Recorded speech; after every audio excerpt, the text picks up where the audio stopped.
Stormwater is when we have rain or snow melt that hits a paved surface instead of the earth. If it hits the earth, it can just go right underground and re-enter the water cycle, but when it hits a paved surface, it can't do that.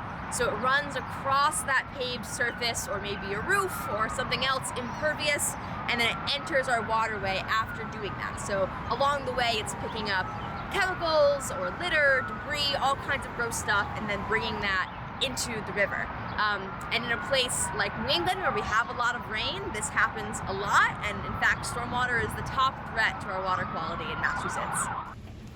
That rain also is increasing with climate change. We're getting more rain more frequently. The frequency this is happening is becoming more often. It's bringing more gross stuff into the river. And also, as we develop and grow, we're paving more surfaces, creating more areas for this to happen. So more impervious surface with more rain from climate change equals more stormwater entering our rivers. This is true of most of Massachusetts, is that stormwater pollution ends up being the biggest source of pollution. I think it's 60% of waterways in Massachusetts, or 60% of all pollution is kind of stormwater pollution. We actually don't need too much research to give you the most startling issue, which is I think most people don't know that there's still untreated sewage that goes into the river. I think most people are shocked to learn that they assume that we've addressed all of those issues. But we haven't. We have some very old infrastructure that can't handle all of the rainwater that falls into the system and pushes the sewage into the river. It looks like we have a whole section of the town where the pipes are over 100 years old. Are we replacing those? Are they leaking? There's very few people who will show up and ask those questions and express concern that we're falling behind in maintaining this infrastructure that protects the river and creates a healthy environment for all of us.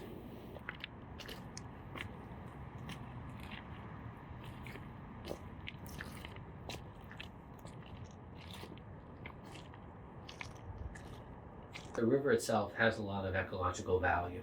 And so if you care about living in a world that has diversity, that has ecosystem services, like being able to catch fish and eat them, being able to recreate, then you should care about what's happening to these rivers. The other thing is that rivers provide a lot of value to us for recreation and aesthetics. And we can take care of this river so that it becomes a place that we all feel excited to go use and recreate on. And ultimately, it ends up being an economic driver in cities as their development along the rivers become more valuable and people use services in the area of the river. And so there's really a win-win for taking care of these ecosystems.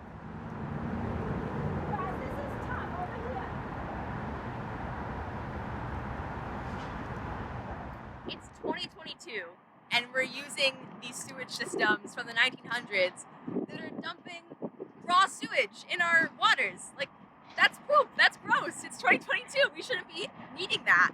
That impacts water quality, that impacts the wildlife that live there. There's some nasty bacteria. And then, of course, for people, it's really unsafe to have raw sewage in your river. If you want to go swimming or kayak or fish, or even if you let your dog or your kids kind of play in the waters, if there's raw sewage in that water, that's not okay. There's a lot of public health risks associated with that. So not only is it nasty and shouldn't be happening in 2022, but also there's a lot of water quality and public health impacts that come along with it. We have kind of sources of pollution very close to the river. So if you think about, particularly around Boston, where Northeastern is, and Alston along the river, we have major highways, right? And like parkways that are really also just highways right next to the banks of the Charles. And when we get rainstorms, it washes kind of all of the pollutants that have come off of cars, oil, all that kind of stuff into the river. My boys like to fish, And they used to cross the muddy river, and they used to say, "Mom, why can't I fish in the muddy river?" And I'd say, "Oh, no, boys, you can't fish in this muddy river. It's terrible."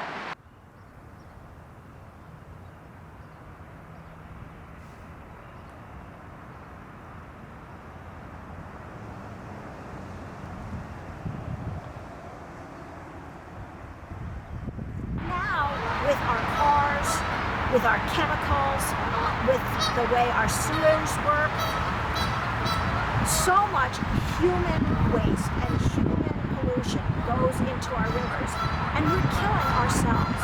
Just as we're beginning to realize that the trees are important to our well-being, we're going to wake up one day and realize that these rivers right through our cities are killing us if we don't clean them up.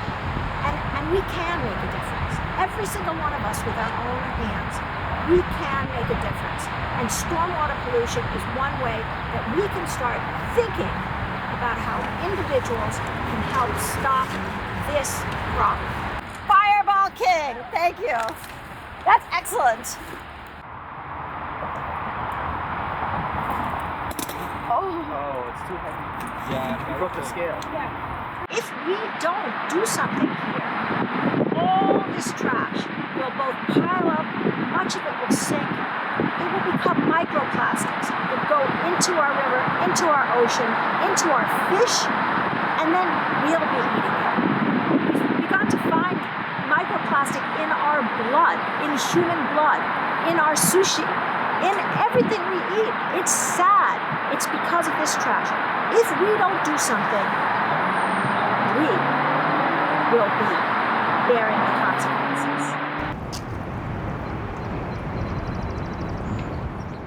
If you really want to make a difference for people who care, it's to really get involved in a very local political process, which is to reach out to your city councilor, to reach out to your mayor, and to express that you care about these issues and ask what the city is doing. There's no single solution or one size fits all solution, right? It's not like we're going to come up with the thing that's going to fix the problem. It's about trying to find how you piece together different solutions. I say that because that's how I think of our wetland project. It's an artificial island that's working to absorb some of the pollution that comes into the river because of stormwater runoff. And it can help, but it's not going to fix the whole problem by itself. You need to reduce the amount of runoff that's coming into the river in the first place. But you kind of need to look at piecing together multiple solutions from different areas and technologies, both physical installations like the wetland policy, changes. It's everything. It's not just going to be one thing that makes a difference.